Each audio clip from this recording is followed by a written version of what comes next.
Hi, my name is Colby Sharp, fifth grade teacher in Michigan. Welcome. Here we try to help kids fall in love with reading. And one way that we do that every single day in class is we read them a picture book. So today what I'm going to be talking about are 10 picture books that I read aloud to my fifth graders during the month of November. So I'll be making one of these every month. 10 books that we read, all kinds of other videos. So please consider subscribing if you are new to the channel. First up, The Book of Mistakes, one of the best books to read aloud to kids. It just is so captivating. They're just completely hooked from the very, very beginning of the book when the artist starts to draw and then they make a mistake and then these mistakes turn into beautiful things. And what happens when the picture zooms out at the end is completely mind-blowing. They're absolutely fascinated, in love with this story, The Book of Mistakes. Could not recommend it more. It is just phenomenal. Brings so many great conversations. Helps them to be willing to make the mistakes and not feel like everything has to be perfect. Absolutely phenomenal book. Next up, My Daddy is a Cowboy. One of the most beautiful books of 2024. It's a brand new one. Don't be surprised if this book ends up being honored by a bunch of different ALA committees, including the Caldecott Medal, the story of a girl and her father. He is a modern day urban cowboy, and they are going off one early weekend morning to go for a ride through their community. Breathtaking, phenomenal, a must read. Next up, Just One Flake. I read this book every year to my kids. It's only been out 2 years, but we read it the very first day that we have a school day snow. So I put it on the board and I write, do not read until the first school day snow. And then when it's snowing, they're so excited. And if they're at recess or something and they come rushing back to class, so excited to see what all the excitement was about in this one. And I love introducing them to Liam in this brilliant book by Travis Yonker. I'll try to remember to put a list of all of the books that I talk about in this video in the description so that you can learn more about them by clicking on the links down there. Next up, Keepunumuk, the story of the first Thanksgiving.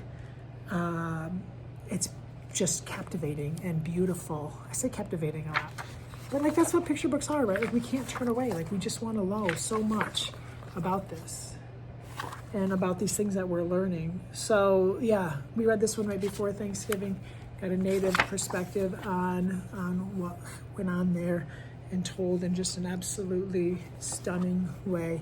Great conversations, beautiful book, let's go.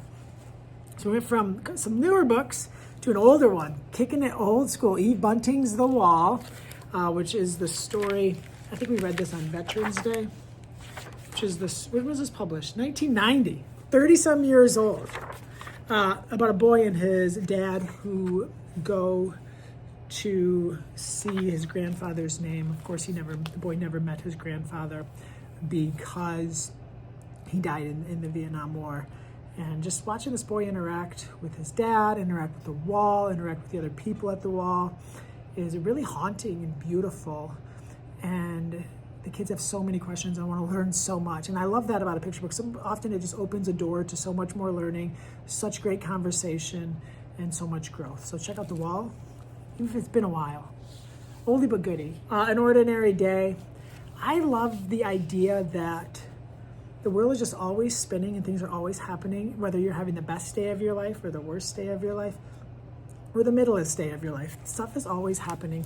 And this is a story that shows an ordinary day for everyone else is not an ordinary day for you all the time. And it really looks at these two homes next door to each other. And at the beginning, a doctor comes up to each home, one for a very happy reason and one for a very sad reason. And going on this journey with young readers is one of the reasons I love my job so much. So check out Ordinary Day. Not the happiest book, but a beautiful book. Another one that I will read forever and ever and always, Each Kindness. Holy smokes. Man, this book is a story of this girl in school, and a new girl moves in, and she, appears to live in poverty, doesn't have some of the things the other kids have. The kids aren't very nice to her, including our narrator, and she doesn't get a chance to befriend her before she moves away. And I'm hopefully not ruining anything. This book's been out for decades, so I think decades. Is it 2 decades? Maybe not quite 2 decades. Let's see here. So yeah, it's been around since 2012, a decade, 12 years. But it's just still timeless and beautiful, and the ending is hard on kids. They struggle with the ending. It's just fun to watch them work through it. I love it. And a brand new book that is sure to make kids have so many feelings and thoughts and do all sorts of things to their heart. Home in a Lunchbox, a girl moves from one place to another in a much different home. And watching her try to adjust, she's got like words written on her hand to try to speak the language, trying to figure things out, but missing home. Look at that picture. And watching her find her home in a lunchbox and watching her learn to adjust and make new friends. It's really beautiful. Another one I think could be on some end of the year book list. We found a hat. We finished the hat trilogy. I want my hat back. This is not my hat. We found a hat. So John Clausen also wrote a book called The Rock That Fell from the Sky. And in my head, I was mixing up these two books, and I kept waiting for the alien to come in this book. But that alien creature thing was from The Rock That Fell from the Sky. So it was kind of wild to read it because I was mixing up the books. But the kids loved it, a fitting conclusion to a magnificent trilogy. And before the election, we read The Next President, which really takes a look at all of the presidents in terms of like what they were doing before they became president. And one of the things that I love the most is it makes readers think about, what are future presidents doing? How many presidents right now are alive, future presidents? How many presidents are in elementary school? How many future presidents are in college? How many future presidents are out there, in doing careers, or maybe they're joining government? And it's just really interesting and a beautiful book by Kate Messner and Adam Rex. So really love that one. Really interesting. So hopefully you found something great to add to your to-read list. We read some great books in November. We've already read some great books into December.